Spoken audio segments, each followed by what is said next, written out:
Greetings, Pasadenans and all my friends everywhere. It is I, your friendly neighborhood Rabbi John Carrier, and I am so delighted that you have decided to count the Omer with us here at PJTC. Every day, we're going to count one more day of the Omer until we've done that 49 times, and then it'll be Shavuot. In the meantime, we've got a lot to talk about, but only a little bit today. Every video is going to be kind of short, I hope. And each week, we'll be talking about one of these 7 divine attributes associated with this holiday. Now, if you want to take a deep dive into the Kabbalistic meaning of each of the days of the Omer period, we've got some great small group gatherings that are happening once a week and some other teachers talking about that. Check it out on our website. What we're going to do is take each of these 7 divine attributes mentioned in Kabbalah and unpack that each week, starting with what the attribute is and what that means. This week, this first week of Omer, is dedicated to Chesed. What is Chesed? Chesed is complicated. The best translation I've seen for it is loving kindness, which I've always thought took like a lot of syllables, but it's hard to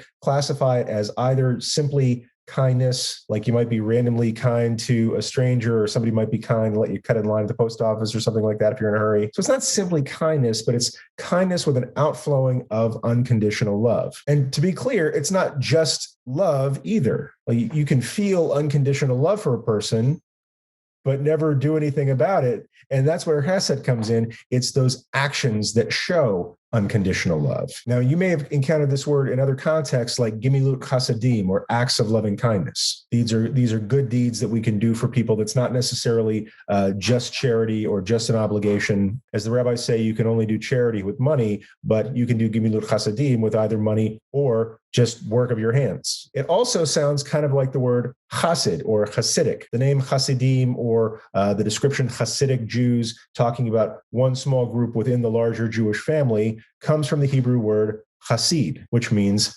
pious. And the Hasidei Ashkenaz was a particular Jewish group known as sort of the pious ones from Germany back about the 1200s or so. And I think it's interesting that the word Hasid, or pious one, or piety, is intimately connected to Chesed, or loving kindness, which teaches us that piety without loving kindness is bubkis. That's a Yiddish word. You should ask your bubby what that means. It means goat droppings. So you can have loving kindness without piety, but you can't have piety without loving kindness. And I think looking at how loving kindness operates in our own lives is a great place to start in this journey that we're on as we count the Omer. So before we dig any deeper, my question of the day is, how would you define Chesed? What does loving kindness look like in your world? In the coming days, we'll explore how you've experienced it from other people, how other people have experienced it coming from you, and how you might work to increase the Chesed in the world. But for now, I just want you to sit with the word and tell me what it means to you. Thanks for hanging out with me, and I can't wait to see you on day